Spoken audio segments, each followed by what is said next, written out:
அழகே அழகு சீரியல்ல அடுத்து வர எபிசோட்ல இந்த சைடு நம்ம மலர் கோயிலுக்கு போயிட்டதுனால நம்ம மதி தான் சமையல் செஞ்சாங்க. இதே மலரா இருந்தா கார சட்னி நல்ல சட்னின்னு சொல்லிட்டு ஏகப்பட்ட சட்னி சாம்பார் வடை இப்படி எல்லாத்தையுமே செஞ்சு வச்சிருப்பாங்க. ஆனா மதி சமைச்சதுனால ஒரு முட்டை சாம்பார் இட்லி அவ்வளோதான் வச்சிருக்காங்க. அதுக்கு அடுத்ததா என்ன நீ அப்படியே நின்றுட்டு இருக்க, போய் சட்னியெல்லாம் எடுத்துட்டு வா அப்படின்ற மாதிரி சொல்றாங்க. சட்னியெல்லாம் நான் செய்யலை. சாம்பாரும் இட்லி மட்டும்தான் வச்சுருக்கேன்.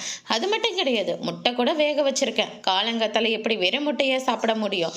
போய் சட்னி செஞ்சுட்டு வா அப்படின்ற மாதிரி சொல்கிறாங்க. ஆனால் முடியவே முடியாதுன்னு சொல்லிட்டு மதி வந்து சொல்லிடுறாங்க. சுரேஷும் மதி மேலே கோவப்படுறாரு. அதுக்கு அடுத்ததாக கொஞ்சம் நேரம் டைம் ஆக ஆக அவருக்கு என்னென்னமோ பண்ண ஆரம்பிக்குது. கை காலெல்லாம் நடுங்குது.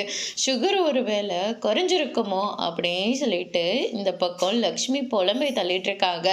பாக்கியராஜை போயிட்டு கடையில் வாங்க சொல்கிறாங்க. கடையிலலாம் வாங்காதீங்க, முதல்ல இதை கொண்டு போய் கொடுங்க அப்படின்ற மாதிரி சொல்லிடுறாங்க.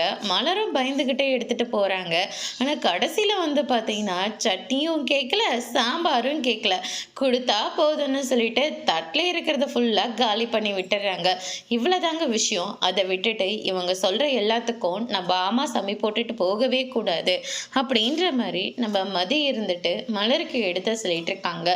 மதியம் என்னென்ன சமைக்கணும்னு சொல்லிட்டு ஒரு பெரிய லிஸ்ட்டே போட்டுட்டு இருக்காங்க. ஆனால் நம்ம மலர் இருந்துட்டு இது எல்லாமே சமைக்கணுமா அப்படின்ற மாதிரி ஒரு மாதிரியாக பேசுகிறாங்க. அதோட பிரம்ம முடிச்சிருக்காங்க.